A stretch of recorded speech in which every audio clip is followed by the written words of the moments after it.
The Fidget Spinner King.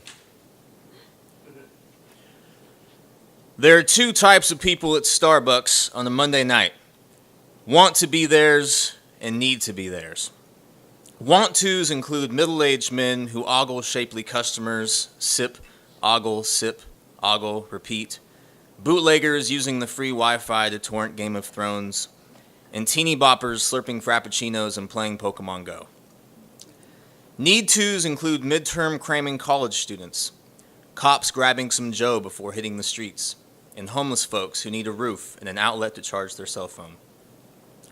I, a want to, but perhaps a closet need to, am reading a book about octopuses at the Starbucks in Daly City, just south of San Francisco.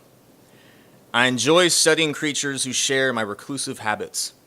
I enjoy reading at night, at coffee shops, even at a 24-hour Starbucks that attracts characters you typically only find on the page. I'm not more than 5 pages deep when a fellow want-to, piqued by my octo perusal, asks if I'm working on a research report.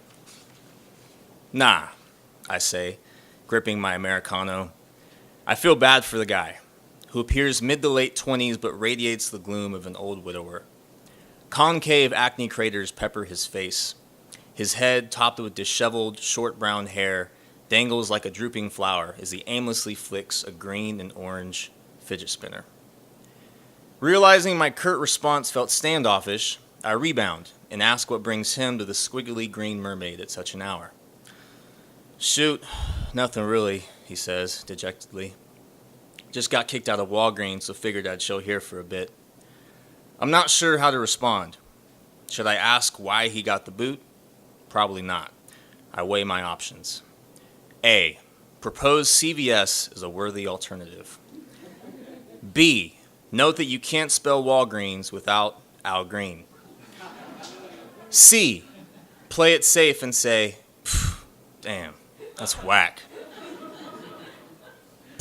Damn, that's whack.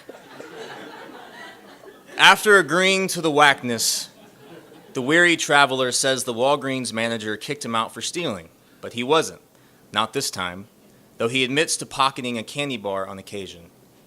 He then pulls out a Forever 21 backpack with the tag still attached, and we start talking about octopuses again, how they have 3 hearts, how their tentacles contain 2/3 of their brains, how they live briskly but briefly underwater in a mysterious deep-sea cavern obscured from the world. The Forever 21 bag has babies. He unzips the main pouch and unleashes a fleet of what must be 21 fidget spinners. They slide across the croissant-littered counter, and he gracefully flicks each one, studying the makeup of its being, listening to his symphony of spin. Finally, they are all mid-revolution, a constellation of fidgets exploding over and over again. Some are plastic, some are metal, some are metal-looking plastic. An unlikely trio of Terminator, Ninja Turtles, and Oakland Raiders fidgets are dancing together to corporate coffee shop jazz. Our convo begins spinning uncontrollably. Yeah, I got out of San Mateo County a couple weeks back. Was locked up on some BS and missed my daughter's 3rd birthday. I nod my head sideways in agreement. He dips his face into both hands and comes back up for air before showing me cell phone snaps of the little fidget. His features suddenly aglow, his voice sprightly. I realize she's the only fixed point in his chaotic solar system. His daughter is the reason he kicked the habit. Years of meth and heroin use, sometimes with his mom who birthed him while she was incarcerated. Imagine serving a 9-month sentence inside a warm womb, only to enter the confines of a cold steel cage. The fidgeteer unearths more fidgets from his bag and nibbles on his fingernails that are running out of nibbling real estate. I hopelessly try to keep the fidgets in motion like a sailor plugging holes on a sinking ship, waiting to hear the next movement of his biographical concerto, my moccasins tapping against the mucky floor. And then, like much of our conversation, he drops another hammer out of nowhere. His older brother was recently murdered in a drug deal gone awry. He delivers this deadpan, his eyes still fixated on the plasticky metal machines, and any vocabulary I possess slowly tiptoes outside the room. Before I can cook up a consolatory jambalaya of, sorry, loss, condolences. I remember that sometimes it's best to speak volumes with silence. So I hush. He flicks life into another fidget. It rests on his finger and he continues recounting once the propellers spin to a stop. It turns out his brother left a 6-year-old son behind, and he adopted his nephew after the shooting, fully aware of the foster home sweepstakes that often lands on bankrupt.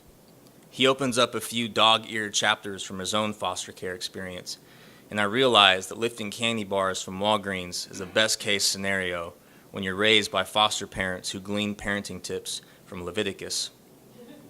The Starbucks employees are now playing their own jams over the speakers, but he's still moving to his own beat.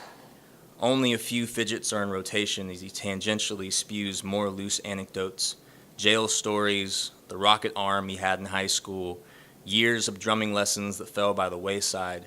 There's a healing power in his sporadic recollection, and it seems I'm the only audience he's had in a cool minute. We finally ask for each other's names as I scoot my chair in and prepare to leave. Like toddlers in a playpen, adults, too, can play with toys together as nameless creatures. Danny, but my friends call me Danny Boy. He lets out a ha at the tail end as if he hasn't heard his own name in a while. Danny Boy wants to show me one last trick before I depart from the Bucks. Snagging a complimentary ice water from the barista, he slyly pulls an instant coffee flavor squirter from his shirt pocket and splashes some into the cup. He then swirls the drink into an instant coffee tornado and is ecstatic when I approve of his concoction.